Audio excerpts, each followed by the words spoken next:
Merci pour votre invitation. Ça m'a permis d'avoir un peu chaud cet après-midi.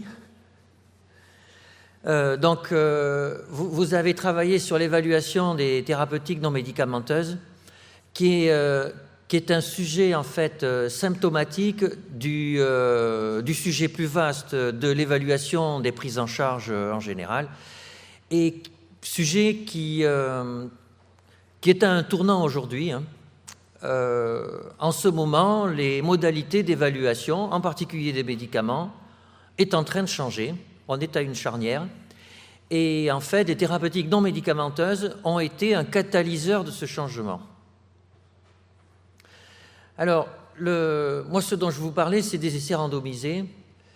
Et vous avez dû remarquer qu'il y a, dans la communauté des gens qui font de la recherche et qui font des évaluations, un discours de vérité assez fort autour du fait que, au cours des 50 dernières années, on est passé d'une préhistoire ou des balbutiements de l'évaluation des soins à l'enfance, à l'adolescence, et que maintenant, ça y est, on a trouvé, il y a une méthodologie qui permet de répondre à la question, que cette méthodologie, c'est les essais randomisés en double aveugle, et que la messe est dite.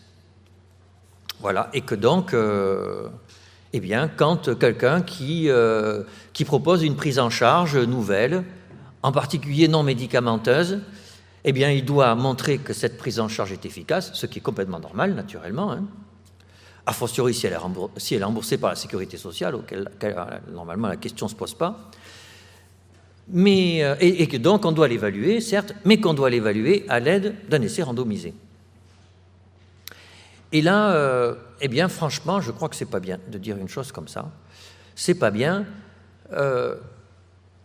Je prends la métaphore du fait qu'aujourd'hui, l'essai randomisé est devenu un totem, c'est-à-dire qu'il est là et qu'on ne pense qu'à travers lui, et qu'il faut avoir une pensée autour de l'essai randomisé qui est une pensée scientifique, avec du recul, en se demandant, mais finalement, d'ailleurs, pourquoi tire-t-on au sort l'allocation d'un traitement? Pourquoi est-ce que c'est mieux? Est-ce que c'est si mieux que ça? Est-ce que c'est toujours mieux?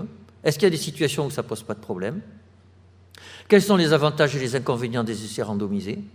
Depuis quand fait-on des essais randomisés? Qu'est-ce qui s'est passé pour qu'ils aient un tel succès? Etc. C'est ce que je vous propose de réfléchir un petit peu pendant cette demi-heure, et puis je serai ravi de répondre à vos questions après. Alors, en termes statistiques, le tirage au sort, il y a eu comme ça un petit feu de paille au milieu du XIXe siècle. La première expérience randomisée que les historiens ont trouvée, parce que peut-être qu'avant les gens le faisaient, mais ça n'a jamais été publié, c'est Charles Sanders Peirce en psychologie expérimentale pour réfuter l'existence des seuils que Fechner avait trouvés dans ses lois de psychophysique. Voilà. On pourra rentrer dans le détail de ces expériences qui sont assez astucieuses. Donc il a eu l'idée de tirer au sort et pour sensibiliser la puissance de son expérience. Ça, c'était milieu du XIXe siècle, et puis en fait, après, personne n'a utilisé la randomisation. Et c'est au début du XXe siècle, vous savez, que Fischer, le statisticien bien connu, a écrit un livre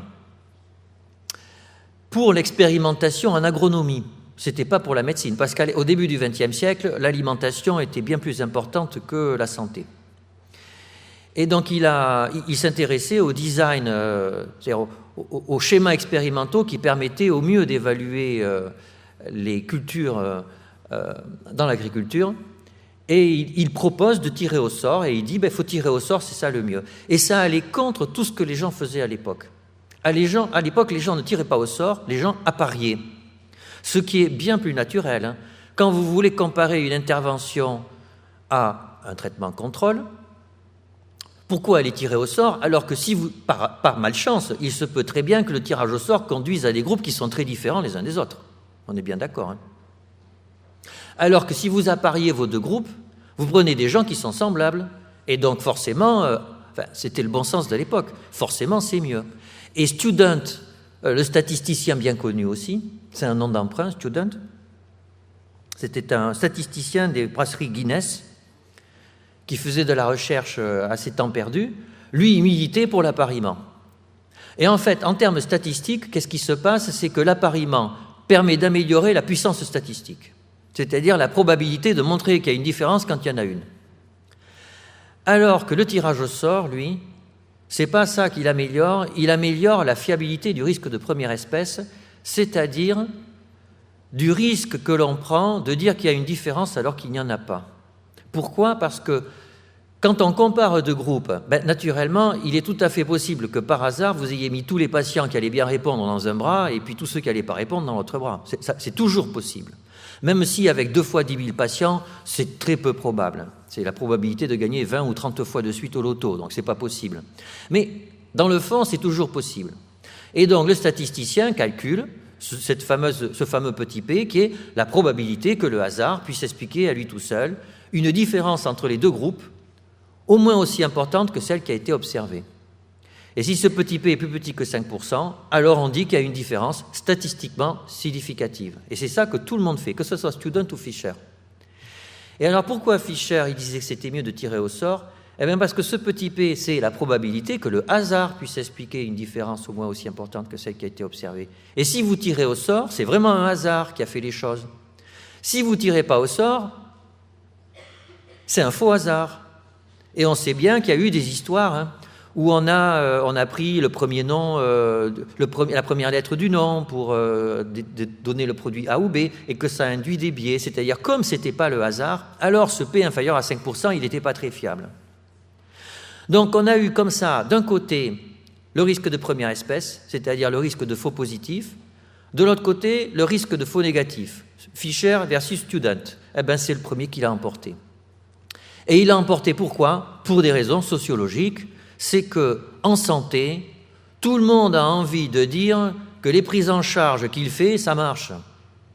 Donc en santé, les acteurs de terrain, enfin, les hommes politiques et les patients ont besoin de se protéger contre les faux positifs et pas contre les faux négatifs. Et ça, c'est crucial. Et ce n'était pas évident. Et donc, les utilisateurs ont préféré des designs qui permettaient d'être sûrs au moins de ce risque alpha à 5%, risque de faux positif.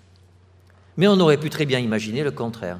Et en tout cas, c'est ça qui a fait qu'à partir de la Seconde Guerre mondiale, la fin de la Seconde Guerre mondiale, quand les premiers antibiotiques sont arrivés et que globalement, quand il y a eu les premiers antidépresseurs, les premiers antipsychotiques, etc., quand il y a eu une explosion de la pharmacopée, on s'est mis à faire des essais randomisés parce que le risque de faux positif était maîtrisé.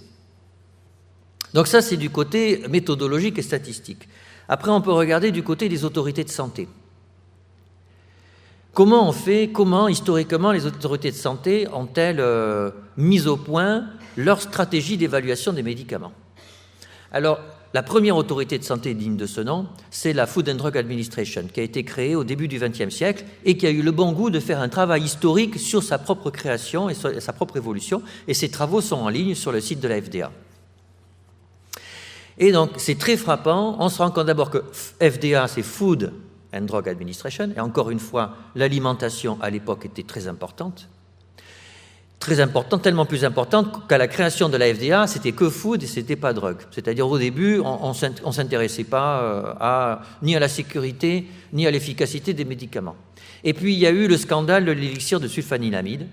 Et ça, c'est drôlement important et ça persiste au XXIe siècle. Les scandales de santé publique sur les médicaments, c'est toujours sur la sécurité, jamais sur l'efficacité. C'est comme ça. C'est comme ça.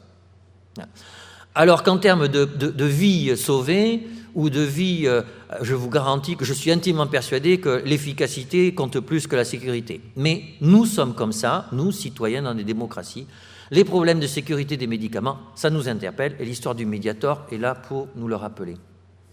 Donc il y a eu l'élixir du sulfanilamide, un des premiers antibiotiques qui marchait pas très bien, mais c'était le seul qu'il y avait. On décide de faire une forme pédiatrique, et puis dans la galénique de la forme pédiatrique, on met un poison et ça tue une centaine d'enfants. Ça fait un scandale, bien compréhensible, et là, la FDA décide d'auditer les firmes pharmaceutiques, ou les proto-firmes pharmaceutiques. Donc c'est juste de l'audit de process de fabrication. Zéro statistique. Et puis, deuxième scandale après la guerre, thalidomide, vous connaissez tous, et là, on met en place des procédures pour évaluer la sécurité sur des modèles animaux, etc., etc. Et pour l'instant, on n'évalue pas l'efficacité des médicaments. Il faut attendre 1970 pour que la FDA décide d'inclure dans ses guidelines qu'il faut évaluer l'efficacité des médicaments en plus de la sécurité. Parce que jusqu'alors, comment on faisait pour savoir, pour déterminer si un médicament était efficace ou pas? On regardait sa courbe des ventes. Avec le principe que si un médicament, si les médecins le prescrivent et si les gens l'achètent, c'est qu'il marche, sinon les gens ne l'achèteraient pas. Ce qui n'est pas complètement idiot. C'est pas complètement idiot, sauf que ça n'est qu'à moitié vrai, naturellement, surtout quand vous savez que les forces de vente des firmes pharmaceutiques, c'est à peu près le même budget que la recherche et le développement. Et c'est comme ça. Et donc, du coup, forcément, les prescriptions dépendent aussi du marketing des médicaments. Et donc la FDA constate ça et l'écrit textuellement que « Commercial success alone is not enough ». Donc c'est assumé. Et donc là, la FDA se demande « Mais alors comment on va faire ?» Parce que la sécurité, on a pris des modèles animaux et des choses comme ça. Comment on va faire pour évaluer l'efficacité? Et là, il y a eu un choix historique. La FDA s'est retournée vers ce que faisaient les académiques. Et les académiques faisaient des essais randomisés. Et donc, ils se sont dit, donc on va prendre les essais randomisés. Mais alors, ça paraît évident, mais en fait, pas du tout. Et même potentiellement, ce choix est bizarre. Parce que les académiques, eux, ils se posaient quoi comme question? J'ai une nouvelle molécule. Est-ce que cette molécule a un effet dans la maladie? Alors qu'en fait, la FDA, c'est pas du tout est-ce que la molécule a un effet, c'est moi, Institut, autorité de santé nationale, je dois décider si la population états-unienne doit bénéficier de ce produit. Ce n'est pas la même question que de savoir si la molécule a une efficacité ou pas. Et on aurait pu même imaginer que la FDA mette d'emblée des études médico-économiques dans ses guidelines pour mesurer l'efficacité. Puisqu'après tout, la vraie question, quand on a un produit de santé, c'est est-ce que le bénéfice qu'il apporte est en rapport avec l'argent qui coûte à la société et aux patients? Par rapport, naturellement, pondéré par les effets secondaires. C'est ça la vraie question. Or, l'essai randomisé, naturellement, à l'époque, ne répondait absolument pas à cette question. Alors, pourquoi la FDA n'a pas été interpellée par ces considérations de santé publique? Parce qu'il y avait peu de nouveaux médicaments et qui ne coûtaient pas très cher. Et donc, tout nouveau médicament qui arrivait et qui marchait, en fait, il était remboursé de fait. Et donc, ce qu'il fallait montrer, c'était que le médicament marche. Et puis en plus, l'autre problème qui est quand même incroyable, c'est qu'avec les médicaments, c'est le fabricant du médicament qui évalue lui-même si son médicament marche ou pas. Vous imaginez, aujourd'hui, on est en train de disserter sur les conflits d'intérêts dans notre société, et aujourd'hui, c'est l'industriel qui fabrique le médicament avec lequel il va gagner des milliards d'euros. Le chiffre d'affaires des grands médicaments, c'est plusieurs milliards d'euros par an. Il va gagner des milliards d'euros avec son médicament et c'est lui qui évalue l'efficacité de son médicament. Quand on y réfléchit, c'est complètement fou. C'est complètement fou. Pourquoi on a fait comme ça? Et c'est pour une réaction complètement absurde, c'est qu'on a pensé que c'était très bien parce que comme ça, c'était l'argent des firmes pharmaceutiques qui servait à évaluer les médicaments. Ce n'était pas l'argent de la société. Sauf qu'en fait, naturellement, l'argent des firmes pharmaceutiques, il vient de la société puisque c'est nous qui payons les médicaments.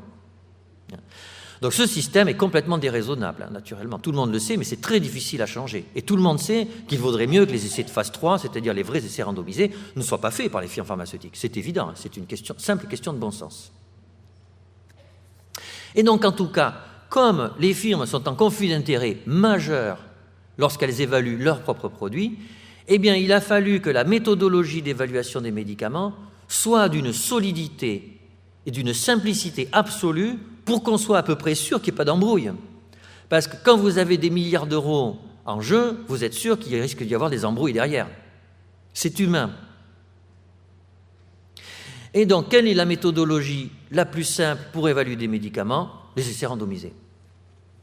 Et ça, c'est vrai. Et ça, l'essai randomisé est la stratégie la plus efficace et la plus convaincante pour répondre à une question thérapeutique simple.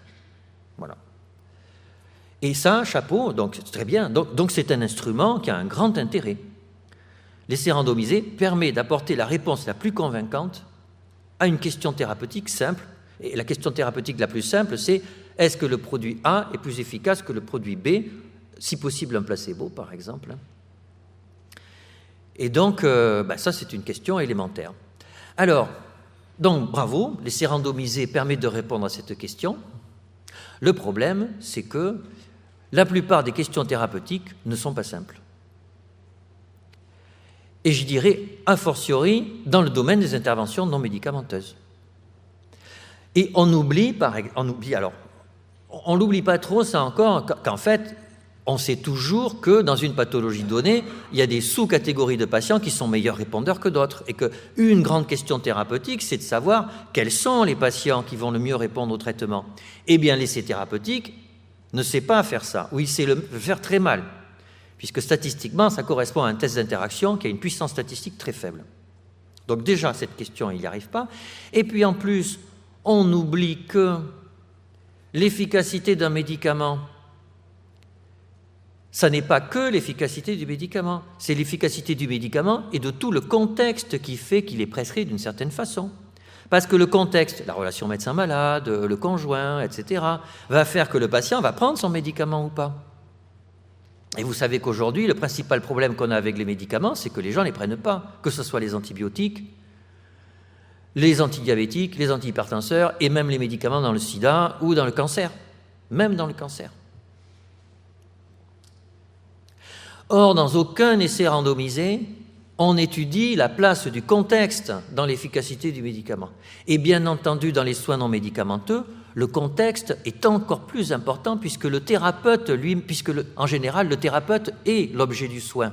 Et il est spécifique, c'est-à-dire qu'une pilule est reproductible, un thérapeute est moins reproductible. Tous les thérapeutes ne sont pas complètement indépendants les uns des autres. Un chirurgien viscéral est un chirurgien viscéral, tous ils ont à peu près la même formation, sauf que tout le monde sait qu'il vaut mieux, dans un CHU donné, quand on connaît un petit peu, on sait qu'un tel, il est plutôt spécialisé là-dedans, et que si c'est une autre intervention qu'il faut faire, il vaut peut-être mieux attendre une semaine que son collègue revienne de vacances. Voilà, c'est comme ça. Et toutes les interventions non médicamenteuses sont sujettes à un contexte qui fait que c'est plus compliqué. Et comme c'est plus compliqué, eh bien le design de l'essai randomisé est moins adapté.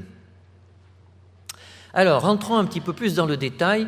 L'essai randomisé, finalement, qu'est-ce qu'il fait, qu'est-ce qu'il ne fait pas? Donc, je reviens sur ce qu'il fait, parce que c'est très important, parce que comme je vais lui casser du sucre dessus, il ne faut pas être non plus dans le nihilisme méthodologique en se disant que les essais randomisés, ça ne sert à rien. Non, quand vous avez une question simple et que vous voulez être convaincant, or, c'est vrai qu'il faut bien constater que dans le domaine de l'évaluation des soins, il faut se battre pour montrer que nos soins sont efficaces. Et donc on veut être convaincant. Et donc, du coup, on va avoir tendance, tout naturellement, à vouloir utiliser la stratégie méthodologique la plus convaincante, donc l'essai randomisé. Et c'est pour ça qu'ils ont un tel succès. OK. Alors maintenant, regardons de l'autre côté, qu'est-ce qu'ils font mal? Alors, 1, ils ne répondent pas à la question du contexte. 2, ils ne répondent pas bien aux patients bons répondeurs. 3, il y a un énorme problème de généralisabilité des résultats. C'est-à-dire, un essai randomisé positif, vous pouvez être à peu près sûr qu'effectivement, dans le cadre de l'essai, on peut dire que A a mieux marché que B quand l'essai est positif. Néanmoins, quand c'est votre patient à vous, est-ce que A va être meilleur que B? Or, c'est ça votre question à vous que vous vous posez quand vous êtes soignant. Et là, c'est très difficile à partir des résultats d'un essai. Aujourd'hui, les essais sont tellement lourds à faire, il y a des contraintes méthodologiques telles qui sont faites dans plein de pays, qu'ils sont faits par des cliniciens qui sont dans des CHU, qu'il y a des critères d'inclusion où les patients ne sont pas très vieux, n'ont pas beaucoup de pathologies associées, etc. Et donc du coup, oui, A est meilleur que B à l'intérieur de l'essai, mais ça veut dire quoi vraiment sur l'utilité de A quand A va être prescrit par un médecin généraliste? Et alors, quand c'est un soin non médicamenteux, c'est exactement la même chose. Vous allez faire un essai randomisé, mais toujours quand il y a un essai randomisé dans une thérapeutique non médicamenteuse, ce sont les grands militants de cette thérapeutique non médicamenteuse qui vont faire l'essai. Et en général, ces grands militants sont des grands spécialistes de la thérapie non médicamenteuse. Quand c'est un chirurgien qui veut montrer l'intérêt de la célioscopie dans l'appendicectomie par rapport à la chirurgie à ventre ouvert, vous allez avoir un grand spécialiste de la célioscopie.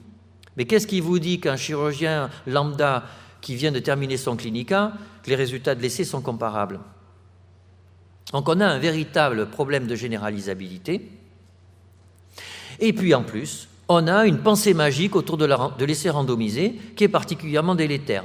Je prends un exemple, vous avez peut-être tous entendu dire, sûrement même tous entendu dire, que l'essai randomisé, c'est le seul qui permet d'affirmer qu'il y a une relation de causalité entre l'intervention thérapeutique et la guérison, ou en tout cas l'efficacité clinique. Que quand ce n'est pas randomisé, on ne peut pas parler de causalité. Alors, dans nos sociétés occidentales, la causalité, c'est important. Et donc, ça clôt le débat. Et à force de l'enseigner, un jour, avec l'aide des étudiants qui m'interrogeaient sur cette question, d'où ça sort cette histoire de causalité, j'ai regardé un petit peu, eh bien, figurez-vous que ça n'est pas vrai. Tout simplement, c'est écrit dans plein de livres, et ça n'est pas vrai. Alors, vous allez vous dire, quand même, il dit que c'est pas vrai alors que c'est écrit dans plein de livres. Alors, d'abord, premier point, la causalité, ça veut dire quoi? Vous êtes au courant qu'il y a 2500 ans de philosophie occidentale et qu'à peu près tous les auteurs, tous les philosophes qui ont écrit sur la causalité ont leur point de vue personnel sur la question. Hein? Vous avez causalité, responsabilité, et puis vous avez, il y a un philosophe écossais que j'adore, qui dit causalité, c'est une habitude de l'esprit. C'est-à-dire, nous, êtres humains, on voit des causes partout, mais en fait, dans la nature, ça n'existe pas. La nature, elle est comme elle est, le temps s'écoule, il y a des choses qui se succèdent, mais la causalité, c'est que dans la tête des hommes. Et vous avez, un peu dans la même ligne, hein, Auguste Comte qui dit la causalité, c'est de la métaphysique. Ça échappe à la science. Alors, si la causalité, c'est de la métaphysique, ça échappe à la science, alors pourquoi l'essai randomisé permet de garantir la causalité? Parce que l'essai randomisé permet de garantir la causalité à la condition que l'on accepte comme définition de la causalité la définition des statisticiens qui font des essais randomisés. Et c'est vrai. C'est-à-dire, c'est une définition dite contrafactuelle. C'est-à-dire, alors, la causalité, ça serait, A est vraiment la cause de la guérison, donc j'ai donné A au patient, il a guéri. Alors, comment être vraiment sûr que A est la cause? Alors, il faudrait cloner tout l'univers, c'est-à-dire, tout d'un coup, on prend un autre univers, il est exactement pareil, sauf qu'à A, au même patient, dans le même univers, on va lui donner B au lieu de lui donner A. Et s'il ne guérit pas, alors on dira, comme toutes choses sont égales par ailleurs, comme il a guéri avec A et il n'a pas guéri avec B, donc c'est à cause de A qu'il a guéri. Alors, pourquoi pas? Sauf que le problème, naturellement, c'est que c'est impossible de cloner un univers. Le paradigme contrafactuel est incompatible avec la réalité expérimentale. Alors comment ils ont fait? Ils ont dit, alors on ne va pas prendre un sujet, on va tirer au sort des sujets, et en fait, on va prendre un sujet moyen sur 200 sujets, on va prendre 200 sujets à gauche, on va prendre le sujet moyen, et puis on va prendre 200 sujets à droite, et on va prendre les sujets moyens. Et donc on va avoir un sujet moyen avec A et un sujet moyen avec B. Et donc ça va être une épreuve contrafactuelle avec des sujets moyens. Mais en termes philosophiques, vous vous rendez compte de ce que ça veut dire? Vous montrez que la causalité marche sur des sujets moyens. Mais qu'est-ce que c'est qu'un sujet moyen? Ça n'a aucun sens. Ça n'existe pas. C'est une représentation abstraite. Et c'est là-dessus que repose cette phrase qu'il y a dans tous les manuels, « L'essai randomisé garantit la notion de causalité ». Alors, à ce stade, on peut se dire, quelle devrait être la place des essais randomisés? Et est-ce qu'il n'y a pas une alternative aux essais randomisés? Alors, quelle doit être la place des essais randomisés dans l'évaluation des prises en charge en santé? Revenons à ce que je vous disais tout à l'heure. Quand vous avez besoin d'être convaincant, alors il faut faire un essai randomisé. L'essai randomisé a l'avantage d'être une méthodologie simplissime, c'est-à-dire vous prenez des patients, des critères d'inclusion, vous tirez au sort, vous prenez 2 traitements, vous avez un critère d'efficacité, à la fin vous avez un test statistique et un test T, si le P est plus petit que 5%, ça marche, sinon ça ne marche pas. Alors, naturellement, vous avez compris que ce qui n'est pas si facile que ça, c'est de définir les critères d'inclusion, de définir les traitements comparateurs, de définir les critères d'efficacité. Tout ça n'est pas simple, mais c'est le bon côté des autorités de santé, la FDA, l'EMA, l'Agence japonaise du médicament, les industriels, les firmes pharmaceutiques, les académiques se sont regroupés dans un consortium qui s'appelle le consortium ICH, et ont édité 15 000 pages de guidelines en disant, ben alors dans la polyarthrite rhumatoïde, les critères d'inclusion c'est ça, les traitements efficaces aujourd'hui c'est ça, et les critères d'efficacité c'est l'échelle visuelle analogique de la douleur, plus un score fonctionnel, plus l'interligne articulaire, etc. Voilà. Les gens se sont mis d'accord au niveau de la planète sur les critères d'inclusion, les traitements comparateurs, les critères d'efficacité. Et il faut être honnête, ce qu'ils ont fait, c'est bien. Dans la plupart des maladies, vous avez comme ça des guidelines méthodologiques très ponctuels. Donc une fois que vous avez réglé le problème du design randomisé, tout est déterminé aujourd'hui. Si vous voulez développer un nouveau médicament dans la sclérose en plaques, vous avez plein de tiroirs à ouvrir et vous pouvez faire votre design d'essai sans réfléchir. C'est automatique. Comme c'est automatique, ça protège la société des conflits d'intérêts avec les firmes. Et donc, du coup, effectivement, dans ce cas précis, les essais randomisés sont très utiles. Mais vous vous intéressez aux soins non médicamenteux. Et donc, du coup, est-ce que cette utilité de l'essai randomisé, qui est manifeste dans ce cas-là, est-ce qu'elle est aussi importante quand on a un soin non médicamenteux? Alors, oui et non. C'est vrai qu'il y a des conflits d'intérêts aussi avec les soins non médicamenteux. Alors, c'est un peu des conflits d'intérêts financiers, naturellement. Quand on parle de l'ostéopathie, l'acupuncture, les chirurgiens, les psychanalystes, etc., il y a de l'argent en jeu. Mais ce n'est pas de l'argent au même niveau que les firmes pharmaceutiques. Vous n'avez pas des actionnaires, etc. C'est de l'argent qui est décomposé au niveau de plein d'acteurs. Non, le conflit d'intérêts joue beaucoup au niveau du pouvoir, du narcissisme. C'est-à-dire qu'un soignant, un psychanalyste, un ostéopathe, pouvoir montrer que ce qu'il fait, ça marche, bien sûr que c'est extrêmement important pour eux. Ça n'est pas qu'une question d'argent, c'est une question de narcissisme, de justifier son existence, de justifier que le fait que ce qu'il fait tous les jours, ça sert à quelque chose à la société et que ce n'est pas n'importe quoi. Et donc oui, naturellement, il y a un investissement émotionnel énorme des acteurs dans leur process d'évaluation des prises en charge. Et donc oui, du fait de ce conflit d'intérêts, il faut une méthodologie qui résiste au conflit d'intérêts, et c'est vrai que l'essai randomisé va permettre d'être plus rigoureux. D'accord. Sauf que on n'est quand même pas au même niveau de conflit d'intérêts que les firmes pharmaceutiques, quand même. Et puis, il y a les inconvénients, tous les inconvénients que je vous ai cités tout à l'heure. Le traitement comparateur, par exemple, il peut devenir très compliqué dans une intervention non médicamenteuse. Les critères d'efficacité aussi. Et là, on n'a pas toutes les guidelines ICH à notre disposition. Alors, donc oui, il y a une place pour les essais randomisés dans l'évaluation des thérapeutiques non médicamenteuses. C'est une place, en particulier pour être convaincant, mais il y a aussi la place pour faire autre chose. Alors, cette autre chose, c'est quoi? Ben, moi, je vois 2 points. Premier point, des études qui relèvent de l'anthropologie médicale. On a besoin et on manque d'informations sur ce qui se passe dans la vie des gens quand ils rentrent dans un processus de soins. On vient de se rendre compte, par exemple, ça s'appelle l'étude du fardeau du traitement, qu'un patient diabétique, s'il suit toutes les guidelines officielles pour bien prendre en charge son diabète, ça lui prend 2 heures par jour. Et on s'étonne après que les gens ne font pas ce qu'on leur dit de faire. Et donc, on est à un stade où le soin prend une telle place dans la vie des gens, comme en plus ils ont plusieurs pathologies, ça devient quelque chose d'infernal, et il y a vraiment une vraie nécessité de savoir, dans la vie des gens, comment le soin interfère avec ce qu'il se passe dans leur couple, avec leurs enfants, avec leur métier, etc., etc.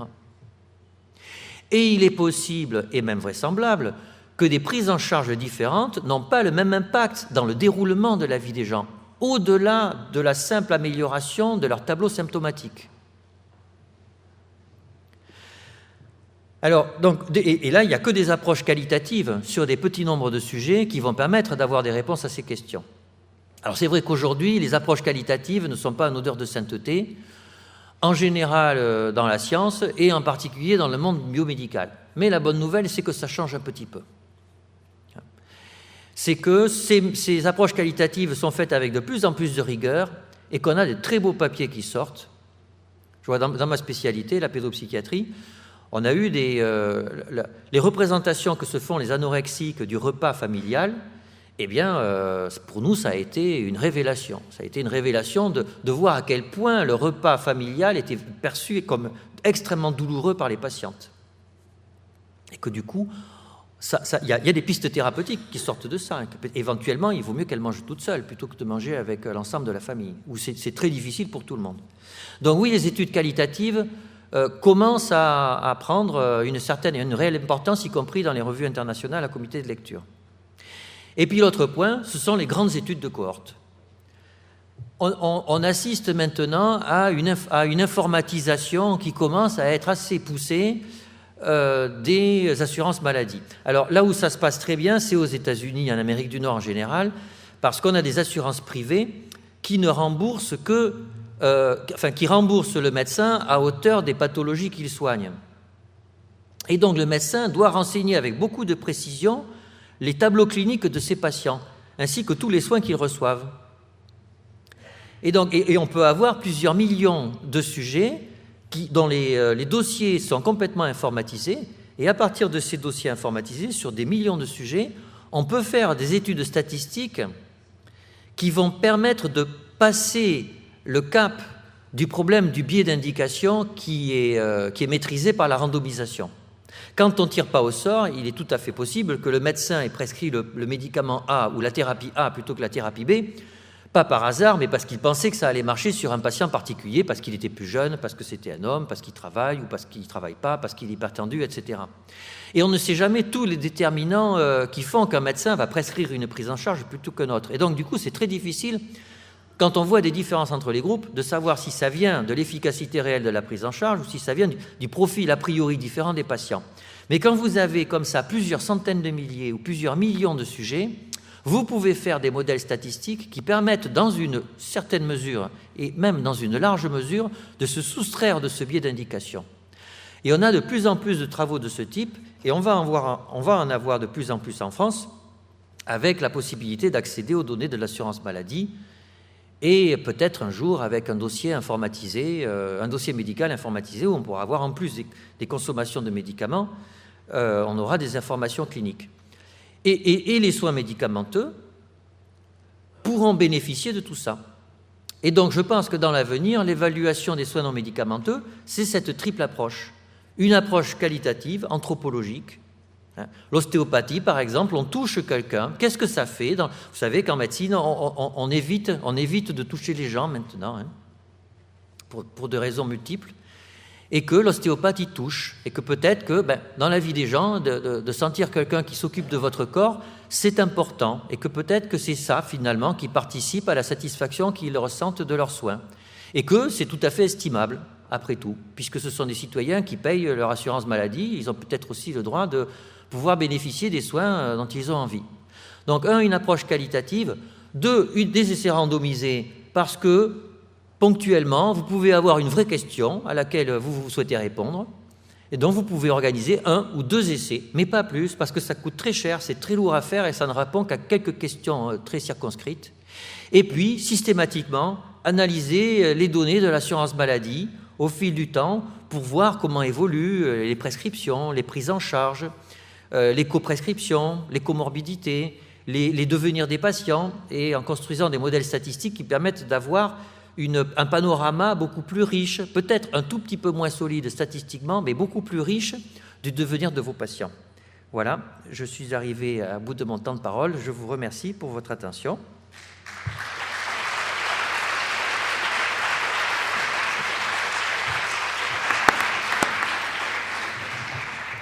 Merci pour ce grand moment, véritablement.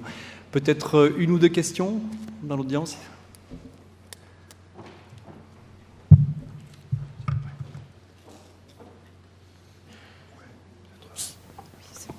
Allô ? Ouais. Donc merci pour cette plaidoyer. Petite question, qu'est-ce que vous pensez des sites, par exemple comme Patients Like Me ou Carinity, qui travaillent justement de l'impression, enfin le vécu du patient et qui le partagent en fait entre eux et qui créent des bases de données justement qui adressent cette problématique de la vie réelle, quoi. Ouais. Tout à fait. Alors, j'en pense le plus grand bien, et j'en pense tellement de bien que j'ai une de mes doctorantes qui travaille sur Doctissimo, qui travaille sur le forum antidépresseur anxiolytique de Doctissimo. Donc elle extrait alors c'est fantastique parce qu'il n'y a pas de CNIL, pas de CPP, les données sont gratuites, c'est extraordinaire. C'est d'autant plus extraordinaire que les patients racontent leur relation aux médicaments et aux soins sans qu'aucun médecin ne les regarde, ce qui n'arrive normalement jamais. Et on va essayer de regarder quels sont les mots, quelle est la valence émotionnelle des mots qui sont autour des médicaments qu'ils consomment.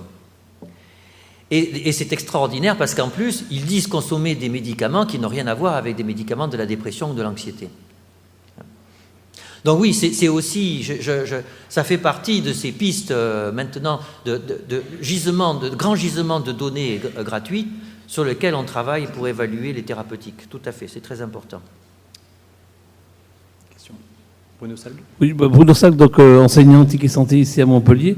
D'abord, bravo pour votre plaidoyer, parce que j'ai écrit des choses absolument différentes, mais dans le même sens que vous, donc je suis assez content de plaidoyer, y compris avec le mien, donc on s'échangera de manière en mail. Hein.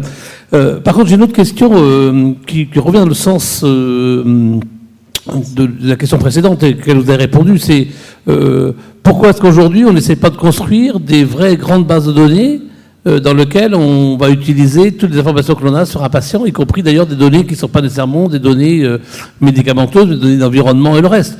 Je pense qu'à l'Éducation nationale, on avait un panel, et j'en parlais tout à l'heure dans le groupe de travail, des élèves qu'on avait constitués dans les années 80. Je veux dire que depuis 80, moi je milite pour la constitution des données des suivis de patients. Visiblement, on est obligé d'aller chercher des Karenity aujourd'hui qui sont rien d'autre que ça pour faire la même chose. Donc on se pose la question, pourquoi est-ce qu'on n'a pas cherché d'autres méthodes statistiques que les randomisées depuis, en gros, les années 70, sachant qu'on connaissait d'autres méthodes. C'est-à-dire, qu'est-ce qui bloque pour que ce genre de choses ne se passe pas? Alors, il faut avoir une vision un peu sociologique des motivations au changement d'une société. Et en fait, c'est compliqué, sur toutes les démocraties. Et il faut l'accepter. C'est-à-dire que je vous ai décrit le monde de l'évaluation des médicaments. Hein. Vous avez les firmes pharmaceutiques, vous avez les autorités de santé, vous avez le monde académique, et en fait, vous avez des enjeux de pouvoir entre les trois, et vous savez, d'ailleurs, ça défraie la chronique en ce moment, et vous avez une perméabilité entre les trois. Et quand on regarde dans le détail, en fait, ces trois micro-sociétés se sont organisées pour garder le même pouvoir au fil du temps. Et donc, ça a été un frein au progrès.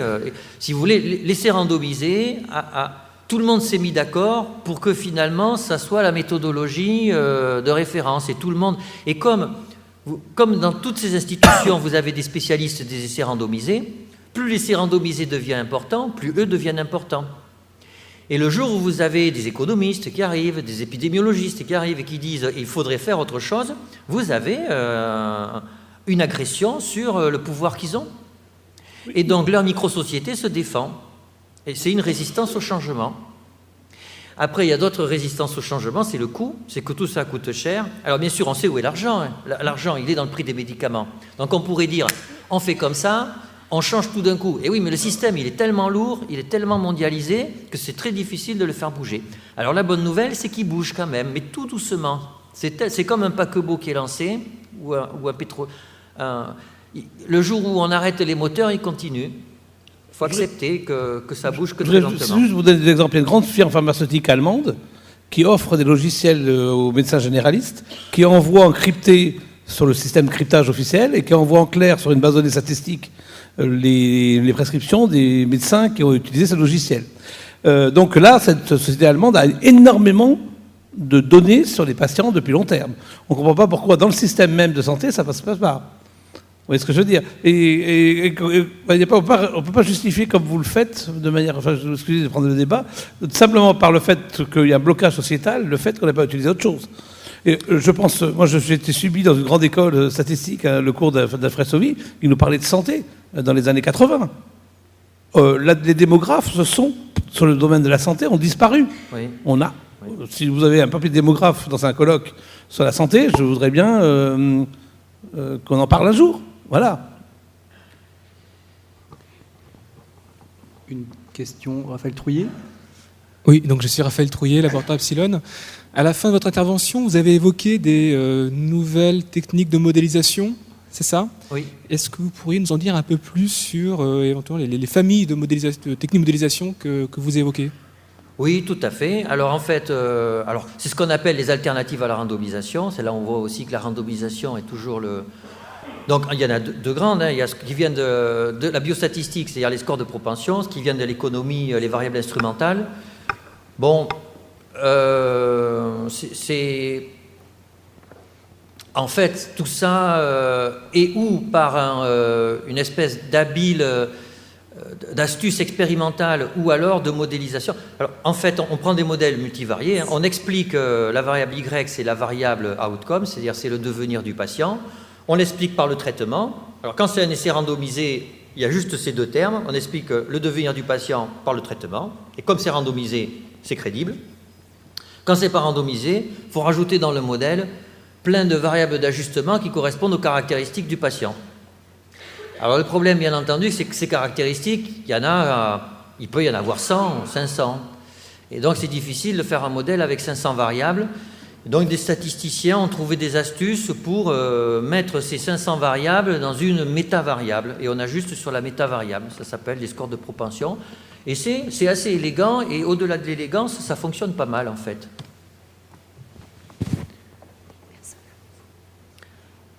Question. Alors, bon, je crois que je peux quand même pas laisser passer l'idée qu'on n'a jamais discuté sur faire autre chose que de la randomisation.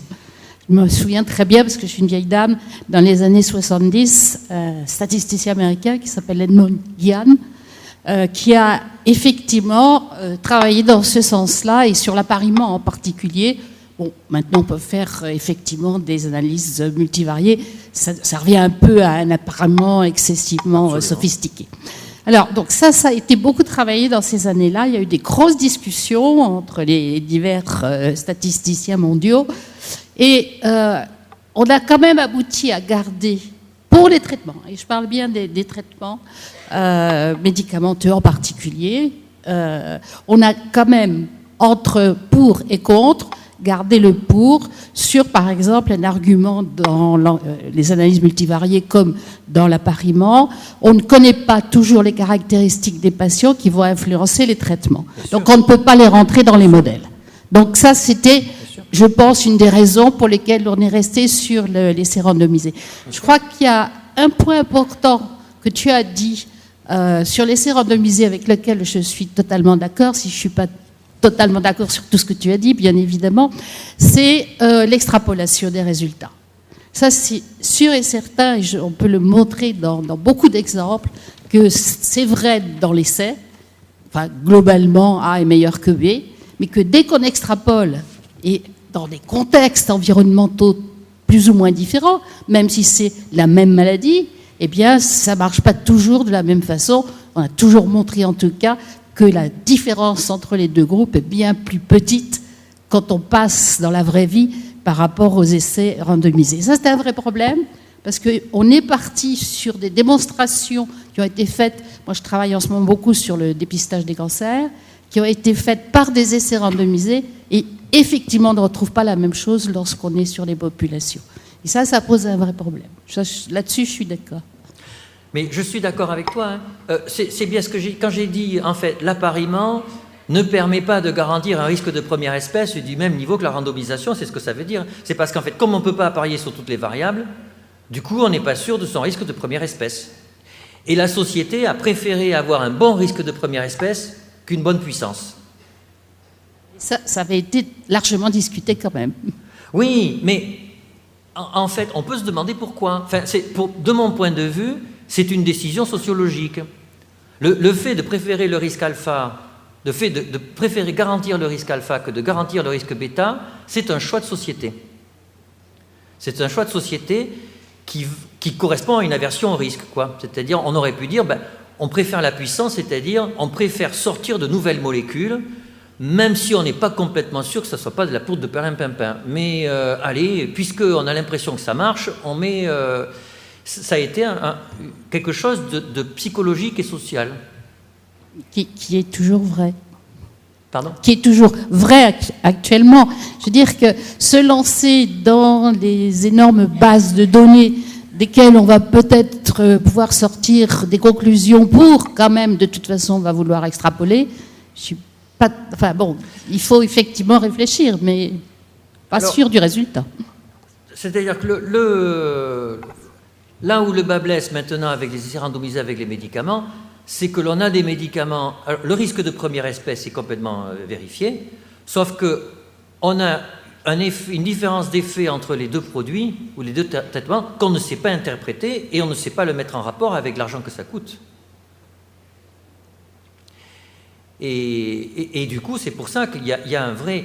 Il y a 10 ans, faire la présentation que je vous faisais, tout le monde aurait été offusqué, dans le milieu académique, de la recherche thérapeutique.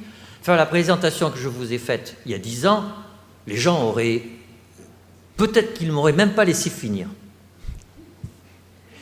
Et aujourd'hui, quand on dit ça, soit à des industriels, soit à des collègues, les gens...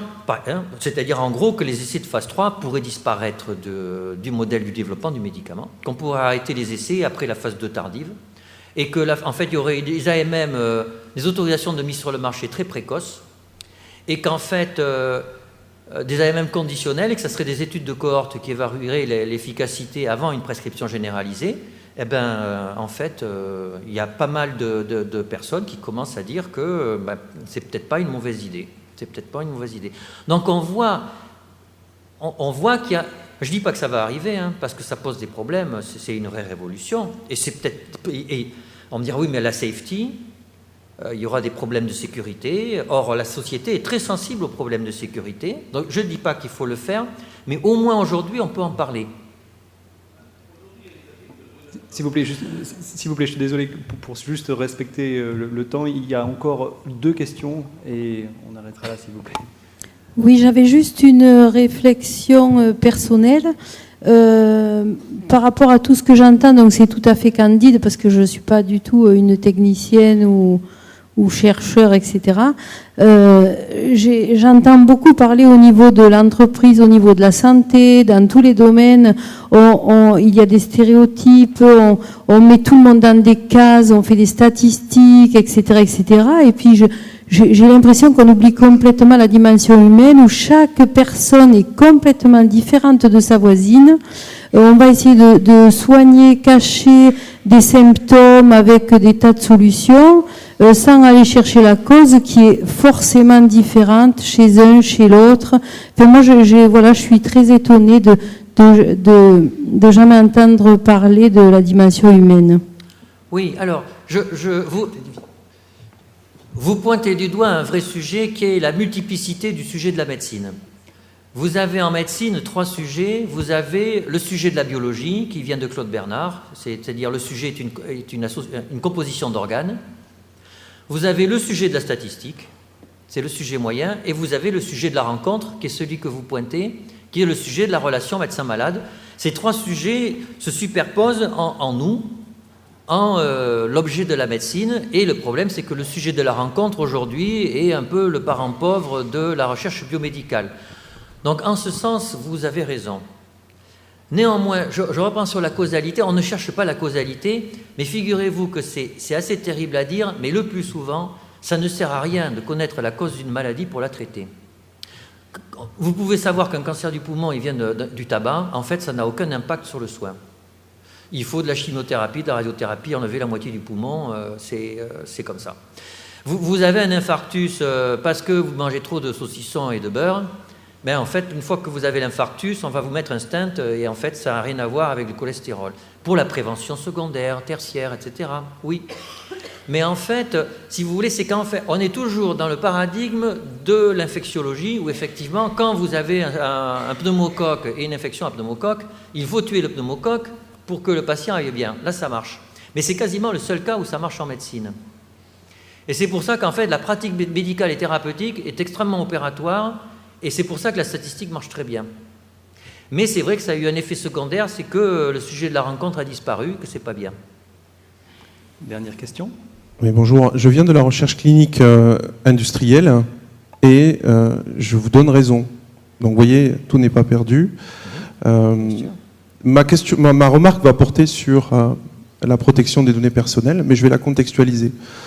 Je vous donne raison parce que la classification de pertinence de Arbor et Miller nous dit que la puissance maximum est obtenue avec des méta-analyses d'essais randomisés contrôlés.